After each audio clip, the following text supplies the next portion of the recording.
বাড়িতে বেড়ে গেলাম কাকিমা, আশীর্বাদ করো। এই দিনটা যে আমাদের শেষ দিন হবে কোনোদিনও ভাবতে পারিনি। এই যে দেখো সমস্ত বিছানা,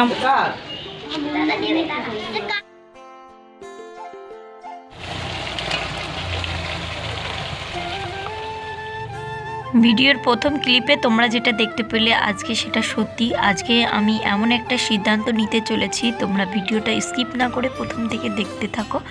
তো গুড মর্নিং বন্ধুরা, আজকের ভিডিওটা একটু অন্যরকম হবে, তো সমস্তটা তোমাদের সঙ্গে শেয়ার করব। আমিও জানতাম না যে আজকের দিনটায় আমার জীবনে একটা অন্যরকম পরিবর্তন হতে চলেছে। তো দেখো সকালবেলা তো আমি চা খেলাম, তারপরে বাজার করতে চলে এসেছি। অনেক দিন না মাংস খাওয়া হয় না, তো ওই যে একটা মুরগি নিয়েছি এটাই, তো এটা নেব, কাকিমাকে বললাম কেটে দিতে। আর এখানে দেখছিলাম কীরকম মাছ এসছে। তো এটা হচ্ছে আমাদের বাড়ির সামনে বাজারটা, যেখানে মানে ঘর থেকে বেরিয়েই বাজার, ওই জন্য না দূরে কোথাও বাজার করতে যাওয়া লাগে না, এইখান থেকেই নিয়ে নিই। আর দুজন মানুষ তো খুব তাড়াহুড়োর ভিতর কোথায় বেরোবো, এখান থেকে নিলে হয়ে যায়। দুই একদিন যদি ভালো না লাগে তখন বাই চান্স বাইরে গিয়ে বাজারটা করি। তো দেখো মুরগিটাকে সুন্দর করে পুড়িয়ে কেটে কুটে দেবে। তো সঙ্গে থাকো, দেখতে থাকো, আমার সম্বন্ধে তোমরা অনেক কিছুই জানতে পারবে, ব্লগটা স্কিপ করো না। ডিম ডিম, হ্যাঁ এই যে ডিম। তো কাকিমা আমার প্যান্টটা ভালো করে সেলাই করে দেবা। তোমার কোনো টাইম হলো আসার, বলে তো একটু আগে।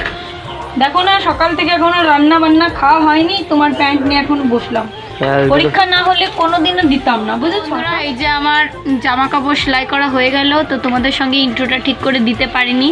তো hello guys, welcome back to my channel Sangeeta's life. তোমরা সবাই কেমন আছো? আশা করছি খুব ভালো আছো। তো আজকের ভিডিওটা একটু স্পেশাল হবে, তোমরা প্রথম থেকে দেখতে থাকো স্কিপ না করে। আর এই যে পরীক্ষা, বেস্ট অফ লাক, যা ভালো করে পরীক্ষা দিস। হ্যাঁ, টুকলিবাজি করিস না কিন্তু। তো আমি ওর সম্পর্কে কাকিমা হই, ও হচ্ছে আমার বড় ভাসুরের বড় ছেলে, আমাদের বংশের বড় ছেলে। তো চলো বন্ধুরা দেখতে থাকো ভিডিওটা। দেখো আমার সকাল থেকে এখনও কাজবাজ কিছু হয়নি, বাসনগুলো মাজবো, এখনও রান্নাবান্না হয়নি। তো ভেবেছি আমার বরকে মানে তোমাদের দাদাভাইকে একটুখানি রুটি করে দেবো, কারণ ও তো রুটি ছাড়া আমাকে নাহলে বকবক করবে। কদিন থেকে তো দেখছো হাজবেন্ড কীরকম ব্যবহার করছে। টাকা নিবি না? শুধু বৌনির জন্য বলেছি, সকালবেলা আমি মেশিনে কাজ কেন করবো না জানিস, যে আমার বৌনি লাগবে। হ্যাঁ তুই নিয়ে জানি না, তোর পরীক্ষা মনে কর, ওইটা তোর কাকিমা দিয়েছে 5 টাকা, এর থেকে বেশি দেওয়ার ক্ষমতা নেই। তো চলো গাইস দেখতে থাকো, সঙ্গে থাকো। সেই আদা আর রসুনগুলো ভুলে গেছিলাম কোথায় রেখেছি, রান্না করতে এসে দেখি কি এই ঘরে আননি, তো দোকানেই রেখে এসেছিলাম। তারপরে এইমাত্র দৌড়ে গেলাম, গিয়ে এই যে নিয়ে এলাম। দেখো বন্ধুরা এই যে 2টো বাঁশ নিয়ে এলাম, এই 2টো বাঁশ দিয়ে আমার মাংস রান্না কমপ্লিট হয়ে যাবে। আর এই দেখো উনুনের পাটটা এরকম লেপে নিয়েছি, এখনও কিছু গোছাতে পারিনি। এই যে মাংসটা এই জায়গায়ই রয়েছে, এখন মাংসটা ধোবো, তারপরে রান্নাটা শুরু করব। তো কিন্তু তোমরা সঙ্গে থাকো বন্ধুরা আর দেখতে। আর এই দেখো তোমাদের ডালটাও হয়ে গেছে। আজকে ভেবেছি মূলো দিয়ে ডাল রান্না করবো, আমার হাজব্যান্ড পছন্দ করে না, তবুও আমার ইচ্ছা হচ্ছে কদিন ধরে খাবো, কিন্তু ও বলে কি না। তো ও আজকে মাংস রান্না করছি, তো মাংস দিয়ে ওর খাওয়া হয়ে যাবে, তাই আমি একটু ডাল রান্না করছি অল্প একটু। তো চলো। তো দেখো বন্ধুরা এই যে আলু পেঁয়াজ ছুলে নিয়েছে, যে মাংসটাও সুন্দর করে ধুয়ে নিয়ে এসেছি। আর দেখো ডিম হয়েছে, সঙ্গে রসুনও দেবো। আর দেখো একটা বাঁশ পুরো ধরিয়ে দিয়েছে, এই যে একটা বাঁশ, এই একটা বাঁশে আমার কেননা রান্নাই হয়ে গেল। আর এই পেঁয়াজ রসুন আদা রসুন ছুলে নিয়েছি, কড়াইটাও বসিয়ে দিয়েছি। এখন এই মশলাটা আমি মেজদিদের বাড়ি থেকে করে নিয়ে এসেছি, কারণ কি টাইমই নেই। আর আজকে যে কখন রান্না হবে আর কখন খাওয়া হবে তো বুঝতেই পারছি না। এইভাবে কত টাইম লাগলো, শুধু এইগুলো গোছাতেই আমার এতটা টাইম, রান্না করতে বেশি টাইম না, গোছানো হয়ে গেলে রান্না করা খুবই সহজ, তোমরা তো সবাই জানো করো। আর উনুনের পাড়ে শীতকালের দিন এই জন্যই করা। তো এই দেখো বাড়িতে ধানের কাজ আজকে মনে হয় মোটামুটি কমপ্লিট হয়ে যাবে, সেই 15 দিন ধরে এভাবে পড়েই আছে। মানে তারপরে ঘর দুয়ার সমস্তটা লেপে তারপরে পিঠে বানাবো। তোমরা কিন্তু ব্লগটা কন্টিনিউ দেখতে থাকবে, তাহলে বুঝতে পারবে যে আমি কি করছি। তো চলো বন্ধুরা, আমাকে চিনতে হলে আমার ব্লগগুলো দেখতে হবে কিন্তু, তাই না বলো? তো চলো আমি রান্নাটা শুরু করে দিই। মাংস রান্নাটা তো খুবই সোজা, আর আমি এনেছি কক মুরগি। এটা মানে অনেকটা টাইম ধরে করতে হবে, যদি না বলে আমার কেননা প্রেসারেও দিতে হতে পারে। আর তার থেকে বড়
ভেবেছিলাম যে সুবড়িটা দেওয়া হলে পরে তাহলে আর মাংসটা প্রেসারে দেওয়া লাগবে না, কিন্তু দেখো আমার সেই প্রেসারেই দিতে হলো।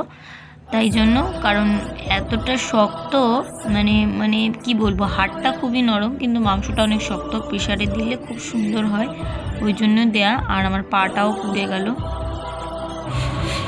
খেয়ে নাও ভাত, রান্না হয়ে গেছে। এই যে প্রেসারে দিয়েছি, হালকা আর 2-3 সিটি হলেই নামিয়ে দেবো। দেখো তোমাদের দাদাভাই কিরম লোক, কথা বললে উত্তরই দেয় না। মেয়েটার শরীর ভালো না আজকে। তো দেখো বন্ধুরা, এই যে আমি প্রেসার কুকারের পাশেই বসে আছি। যদি সিটি মেরে যদি কোনো রকম সমস্যা হয় তাহলে তো আমি গেলাম। তবু কী করব, বসার জায়গা নেই, এখানেই বসলাম। আজকে এই ঘর দুয়ারটা একটু ঠিকঠাক করব। তো এই ঘরে আমি শিফট হয়ে যাব, কেন হচ্ছি সমস্তটা তোমাদের বলবো সব কিছু। দেখো বন্ধুরা, এইমাত্র খেতে বসলাম। এখন বাজে প্রায় 12টা মনে বেজে গেছে। তো তোমাদের দাদাভাই এসে আমার সঙ্গে রাগারাগি করছে। মেয়েটাকে যে ভাত দিয়ে দিলাম, ও সকালে যদিও একটা রুটি খেয়েছে। এখন এই মূলো দিয়ে ডালটা রান্না করেছিলাম, এটা খাবো। তারপর খেতে খেতে সিটিটা হয়ে যাবে, তারপর মাংসটা খাবো। তো চলো খেয়ে নিই, খিদে পেয়েছে। এই দেখো আমার মেয়ে কী করে, বাবা জিপ না পড়ে যায়। তো আমি আজকে অনেক দিন পরে মূলো দিয়ে ডাল রান্না করেছি, দেখি কেমন হয়, খেয়ে বলবো। ওখানে ও মাম্মা, কি বাকি কি রান্না করতো? এই তো সেই মাংস রান্না করতে করতে তো বুড়ো হয়ে গেলাম। তুমি তো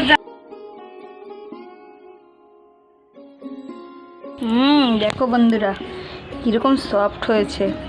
প্রথমে তো ধরাই যাচ্ছিল না, এই মাংসগুলো এরকমই।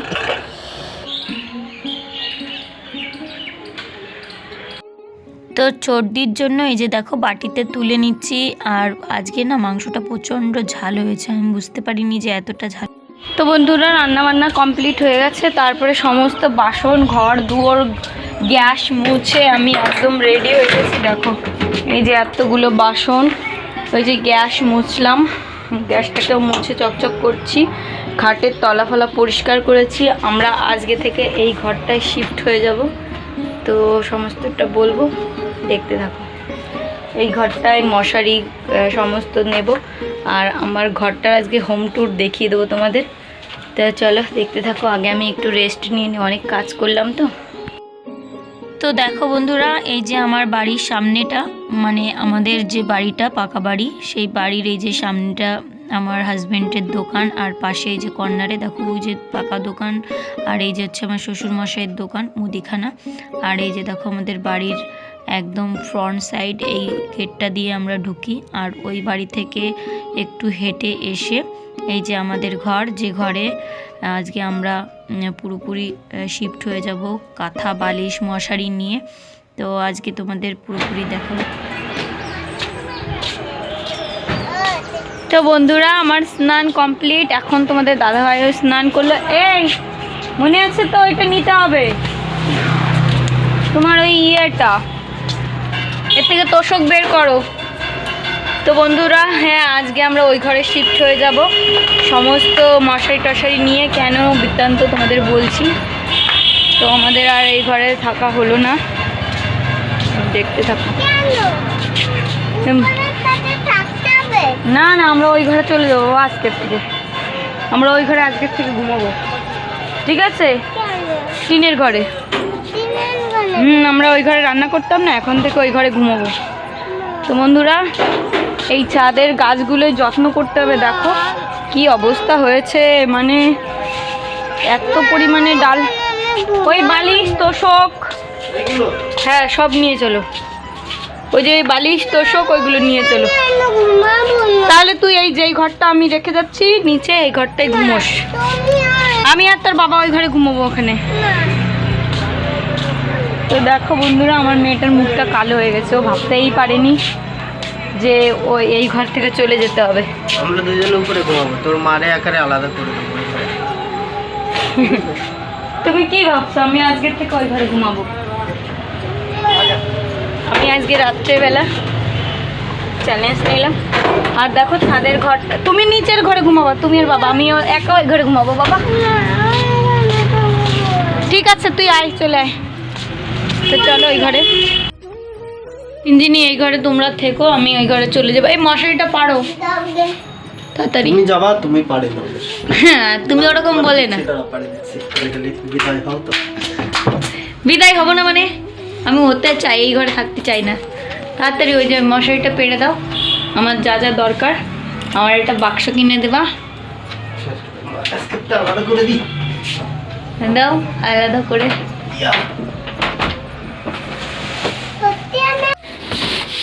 বালিশের কভার রড সমস্তটা নিয়ে নিলাম। এই চলো বাবা।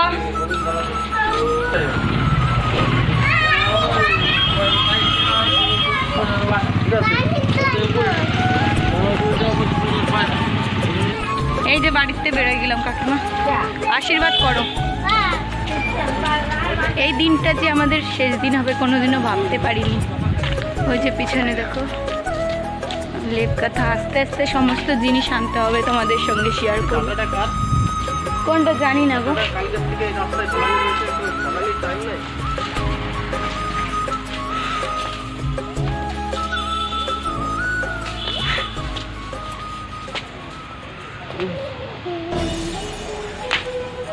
আসো ঘরে আসো। চলো দেখো আজকে আমি ঘরটা পুরো পরিষ্কার করে ফেলেছি, তোমাদের একবার আমি হোম টুরও দিয়ে দেবো আমার ঘরে। তাহলে বাসন টাসন মেজে রেখেছি, লাইটটা চালে তো। তো এগুলো রাখো, খাওয়া দাওয়া করে নিই তারপরে। দেখো তো বন্ধুরা আজকে দেখো আমরা রোদ্রে বসছি খেতে, স্নান করে এসেছি তো ভীষণ শীত লাগছিল। তো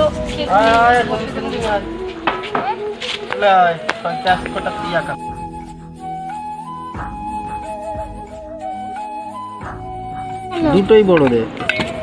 ডাল নাও ডাল নাও, অল্প অল্প করে নাও, শেষ হয়ে যাক। সিঞ্জিনি ডাল নিবি? তো দেখো মাংস সেই ধরাই আছে, আর আজকে একটু কষা কষা করে রান্না করেছি। সকালবেলা মাংস রান্না করেছিলাম, কিন্তু সেই মাংসটা সকালে খাওয়া হয়নি। দুপুরবেলা খেয়ে এই যে বাসনপত্র মেজে এখন ঘর দুয়ার গোছাবো। তো এক ধামা বাসন তো মেজে রেখেছি, সেগুলো এখনই আমার মিট কেসে ভরতে হবে। আর এই যে বিছানার চাদর দিয়ে তোষকটা পেতে নিলাম। তো এই তোষকটা না, তোষক না জানো, বালাপোষ। তো আমার তোষক বানানো হয়নি, মানে ওই ঘরে আছে, তো ওই ঘর থেকে আর আনলাম না। তো এটা গায়ে দেওয়া হয় না, যার জন্য নিচেই পেতে দিলাম। এখন আমি সমস্ত বাসনপত্র গুছিয়ে রাখবো, কারণ ছোট্ট ঘর দেখেছো, এই ছোট্ট ঘরের ভিতর সমস্তটা ম্যানেজ করতে হবে। তো মানে সেভাবে গুছিয়ে না রাখলে তো আর ভালো লাগে না। তারপরে আমার মেশিনের যত কাজ বাজ আছে সেগুলোও করতে হবে। তো তোমরা দেখতে থাকো বন্ধুরা, আজকে কেন আমি এই ঘরে এলাম সেটাও বলবো তোমাদের, আর তোমরা সেটাও জানতে পারবে। ব্লগটা স্কিপ করো না, আর আমার হোম ট্যুরটাও এখনো তোমার খাওয়া হয়নি বাকি? তো ফ্রেন্ড চলো আমি তোমাদের আমার ঘরটা দেখিয়ে দিই কতদূর রেডি করলাম। তো চলো এই দেখো দেখাই, এই দেখো আমার স্বপ্নের ঘর, মানে আমার যেটুকু আছে সেটুকু নিয়েই বলবো তোমাদের। তো তোমাদের দেখিয়ে দিই চলো কেমন করে সাজিয়েছি আজকের ভিতর। আজকে থেকে আমি এই ঘরটায় শিফট করব। তো তোমরা অনেকে একটা বোন আমাকে কমেন্ট করেছিলে, দিদি তোমার ওই বাড়ি থেকে এই বাড়ির দূরত্বটা দেখাও। তো আজকে দেখাবো। আর এই যে আমার টিনের ঘর দেখো, আর এইগুলো নিয়ে গেলে আমি এখানটা পরিষ্কার করে ফেলবো। চলো তোমাদের ঘরটা দেখিয়ে দিই। তো এইতে চলো এইখানটা ওই যে আমার কিছু জিনিসপত্র রয়েছে ওইগুলো আমি পাতা কুড়াই এখন কদিন পরে। তো যেটা দেখাবো ওটা বাদ দিই, ওটা দেখে খারাপ লাগছে তাই বললাম। তো এই দেখো এই যে এরকম ঢুকবো, তোমরা তো অনেকে দেখেছো। প্রথমেই এই যে যাচ্ছে খাট, এই যে দেখো সমস্ত বিছানা মশারিটা করে নিয়েছি, আর চারিদিকটা দিয়ে পর্দা দিয়ে দিচ্ছি। আমার তো ছোট্ট ঘর, তো ছোট্ট একটা ঘরের ভিতর সমস্তটা গুছিয়ে নেওয়ার চেষ্টা করেছি। আর এই যে গ্যাসটা, এখানে মেশিন, এই যে আমার মিট কেস, আর এখানে আজকে ঘুমোবো। তো চলো বন্ধুরা আজকে আমি তোমাদের সঙ্গে কিছু কথা শেয়ার করি, কেন আমি এই ঘরে এসেছি, কি বৃত্তান্ত সমস্তটা বলবো। আজকে থেকে আমি, আমার বর, আমার মেয়ে এই ঘরটায় ঘুমোবো। তো আর এই ঘরটা যে খুব খারাপ, ওই ঘর থেকে আসতে পারবো শীতকালের দিন, জানি একটু সমস্যা হবে, কিন্তু সমস্যার দেখলে হবে না। এই জায়গাটা সুন্দর করে এখন আমার, ওই জন্য আমি ভেবেছি যখন আসতেই হবে কেন আজ নয়, পরে তো আসতে হলেও আসতে হবে, কেউ আমাকে বলেনি চলে যাওয়ার জন্য। তো ওই কারণের জন্য আমি এই যে চলে এলাম, এখন থেকে থাকবো। হয়তো মেয়েটার কষ্ট হচ্ছে যে ওই ঘরটা ছেড়ে আসবে, কারণ এইটুকু বেলা থেকে মানে হয়ে অমনি ওই ঘরে উঠেছে, তো ওই কারণের জন্য ওর কষ্ট হবে। তো বন্ধুরা কিছু করার নেই, এইটাই আমার ঘর। আর এখানে আমি যখন সারাদিন থাকতে পারি, রাত্রেবেলা শুধু ঘুমটা ওই ঘরটাই গিয়ে দিই। তো ওই কারণের জন্য আমি ওই ঘরে আর থাকবো না। চৈতালি আমার ঘর দেখে যাও, ভিডিও বানাচ্ছি তাই বন্ধুদের বলছি। তো এই যে আমার ঘর, আজকে থেকে এই ঘরটায় আমি চলে এলাম। ওই যে সমস্ত, ওই যে দেখো আমার বান্ধবী, হাই বলে দাও, হাই। তো কি করব বলো। তো বন্ধুরা আমি এতক্ষণ শুয়েছিলাম এই ঘরে। তো তোমরা আবার ভাবছো যে কেন এই ঘরে কি জন্য এসছে। তো হ্যাঁ বন্ধুরা, এখানে দেখো সমস্ত জিনিসগুলো রয়ে গেছে, এখানে আসবো না সেটা তো হয় না। তো মেয়েটা খেলছে ঠাম্মির ঘরে, আর আমি এতক্ষণ শুয়ে শুয়ে মানে মোবাইল দেখছিলাম, কি করব, কিছু এডিটিং করলাম। পরের দিন তো ভিডিও তোমাদের সঙ্গে শেয়ার করতে হবে। তো তোমরা ভাবছো যে দিদিভাই কি ব্যাপার, বা ঘর থেকে বেরিয়ে গেল, আমরা কিছু জানতে পারলাম না। তো আমি ওই ঘরে সমস্তটা নিয়েছি, আজকে রাত্রেবেলাও ঘরে ঘুমোবো। এখন বাজে রাত 8টা। তো রাত্রেবেলা তো আমি এখনো পর্যন্ত মানে সকালের দিকে রান্না করেছিলাম, মানে অল্প করেই দুবেলা খেয়েছি, ওই 11টার দিকে খেয়েছি, আর রাত্রেবেলা মানে দুপুরবেলা খেয়েছি, তারপর আর কটা মতো ভাত আছে। এখন দেখি কি করা যায়, ওর বাবার কাছে যাব, গিয়ে জিজ্ঞাসা করবো যে রুটি বানাবো কি না। আর আমার আটাও শেষ হয়ে গেছে, তাহলে কিনতে হবে। এত কিছু আলমারি, শোকেস, এগুলো তো আর ও ঘরে নিয়ে যাওয়া যায় না, তাই না বলো। সেই জন্য এই ঘরটায় আমার আসতে হবে, কাজও করতে হবে, এটাই হচ্ছে ব্যাপার। তো একটা আত্মীয় স্বজন আসলে পারে তাদেরকে আপ্যায়ন করার যে একটা ব্যাপার থাকে সেটাও করব, এই ঘরটায় ছেড়ে দেবো এরকমই ভেবেছি। এখন থেকে মোটামুটি ওই ঘরটা পুরো শিফট হওয়ার চেষ্টা করছি। তো তোমাদের যদি কোনো মনে প্রশ্ন থাকে কি তোমরা করতে পারো আমাকে, আর তোমরা প্লিজ আমার ব্লগগুলো মানে প্রথম থেকে দেখার চেষ্টা করো, তাহলে আমার খুবই ভালো লাগবে। আর সঙ্গে এইভাবে থেকো, তোমাদের পাশে যেন সবসময় পাই বন্ধুরা। তো বন্ধুরা, তোমরা কি সিরিয়াসলি ভেবে নিয়েছো আমার ফ্যামিলির সঙ্গে আমার কোনো ঝগড়া কিংবা কিছুই হয়নি? জাস্ট তোমাদের সঙ্গে এটা আমি ফাজলামি করছিলাম, এরকম কিছুই হয়নি। মানে ও ঘরতে তো যেতে হতো, সমস্তটা ঠিকঠাক করলাম, বেশ একটা মনের ভালো লাগা যে ওই ঘরটায় আছি, সবসময় এলোমেলো হয়ে থাকে। তো আজকে অনেকটা টাইম পেয়েছি, তো আজকে সমস্তটা করলাম। এ ঘরেও থাকবো, ও ঘরেও থাকবো। এখন থেকে ভাবছি রাত্রেবেলাটা ও ঘরেই ঘুমানোর চেষ্টা করব। তো যদি ঘুমোই তোমরা সঙ্গে থাকো, দেখতে পারবে কি করছি আমার প্রতিদিনের লাইফস্টাইল। তো বন্ধুরা, আজকের মতো ব্লগটা এ পর্যন্ত রাখছি। সবাই ভালো থেকো, সুস্থ থেকো। আর যে যেখান থেকে দেখছো অবশ্যই একটা লাইক করে দিও, পাশে একটা কমেন্টও করো। আর যারা এখনও পর্যন্ত নতুন বন্ধু, পুরনো বন্ধু যারা এখনও পর্যন্ত আমার চ্যানেলটিকে সাবস্ক্রাইব করোনি, তো প্লিজ সাবস্ক্রাইব করো, পাশে থাকা বেল আইকনটি প্রেস করো। আর দেখা হচ্ছে একটি সুন্দর ব্লগ নিয়ে। তো keep watching, tata, bye bye.